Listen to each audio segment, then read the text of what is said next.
This is Democracy Now!, democracynow.org, The War and Peace Report. I'm Amy Goodman. And I'm Nermeen Sheikh. Welcome to our listeners and viewers around the country and around the world.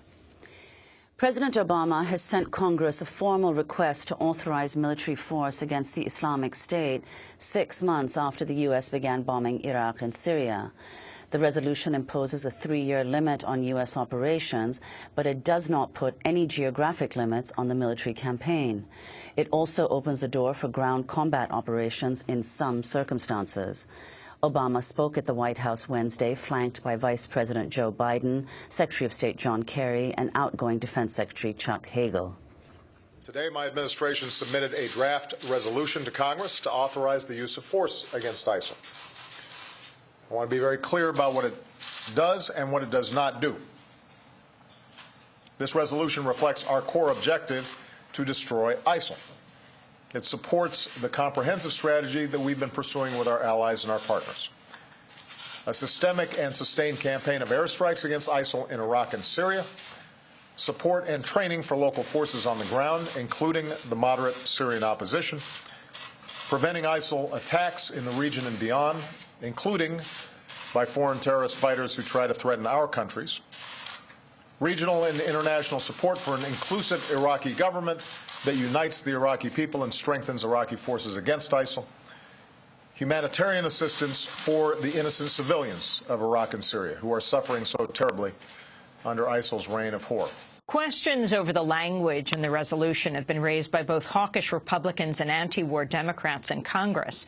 The resolution's broad language covers military action against the Islamic State as well as, quote, individuals and organizations fighting for, on behalf of, or alongside ISIS or any closely related successor entity in hostilities against the United States or its coalition partners.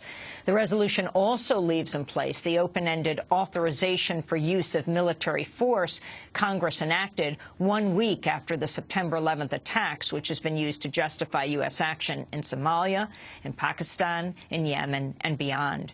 Joining us now from San Francisco is Norman Solomon, Executive Director of the Institute for Public Accuracy, co-founder of Roots.Action, author of many books, including War Made Easy, How Presidents and Pundits Keep Spinning Us to Death. Norman, welcome to Democracy Now! Can you talk about this latest effort by President Obama to get war authorization?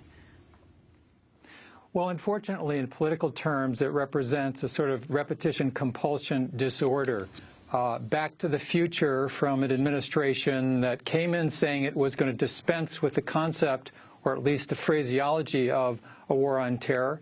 An administration that even today, through the president's statement, is again asserting that it's against endless war. And yet, both the statement from the president yesterday and the resolution, and for that matter, the White House policy, is explicitly endless, perpetual war, and that's the kind of policy we're getting. And Norm, can you explain why he placed a 3-year limit then on U.S. operations? Window dressing, just a scam, just a way to give a sort of a fig leaf to the people called anti-war Democrats or some libertarian Republicans. But it's just a way of sort of rowing the boat with a little bit of a deference to the right and left in Congress, that what it boils down to is kicking the war can down the road, a very bloody one, to put it mildly, and absolutely running a manipulative public relations campaign.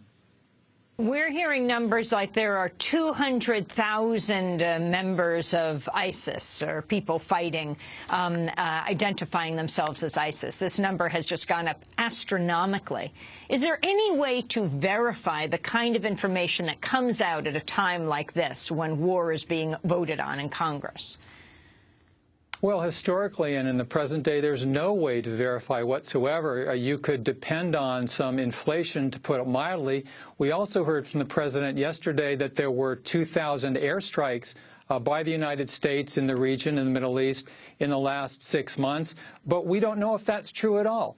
And in tandem with its war on whistleblowers and true investigative journalism, this administration is operating in overdrive as sort of a fog machine to try to keep from the American people realities of the war policy, because clearly this White House prefers the uninformed consent of the governed.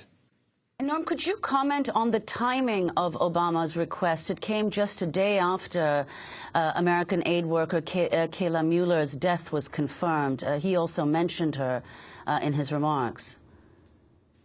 Well, these terrible atrocities by the so-called Islamic State really provide fuel for the machinery of propaganda from the executive branch of the United States, clearly chomping at the bit to drag this country further into war.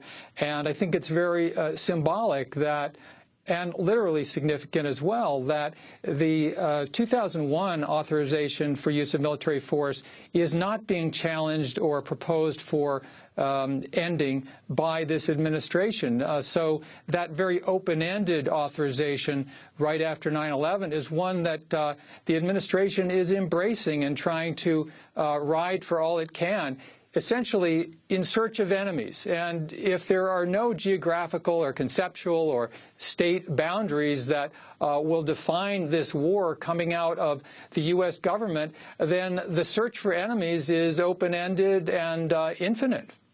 I want to turn to Kofi Annan. And I should add, not only a search for enemies that's infinite, but the creation of enemies, because this administration not only preaches against endless war while doing more than any other presidency to make endless war policy, but this administration is second to none in creating enemies of the United States around the world. And so the spin cycle, the war cycle, the destructive cycle continues. Norman Solomon, I wanted to turn to the former UN Secretary General, Kofi Annan. Over the weekend, he spoke at the Munich Security Conference, suggesting the U.S.-led invasion of Iraq created the Islamic State.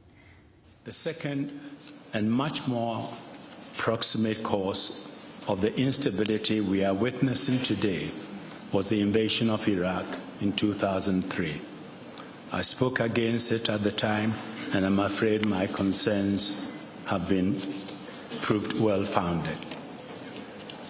The folly of that fateful decision was compounded by post-invasion decisions, the wholesale disbandment of security forces, among other measures, poured hundreds of thousands of trained and disgruntled soldiers and policemen onto the streets. Former UN Secretary General Kofi Annan. Norman Solomon, your response.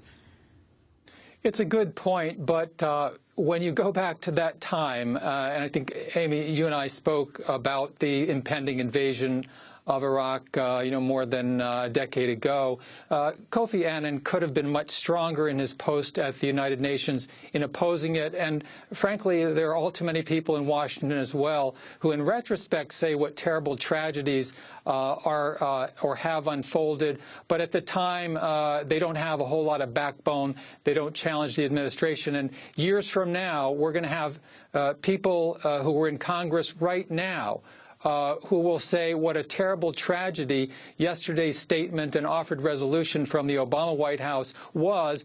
But right now, we're not hearing them speaking out very strongly. And it's incumbent on all of us to speak out and stop this despicable push towards escalation of yet more war from the Obama White House.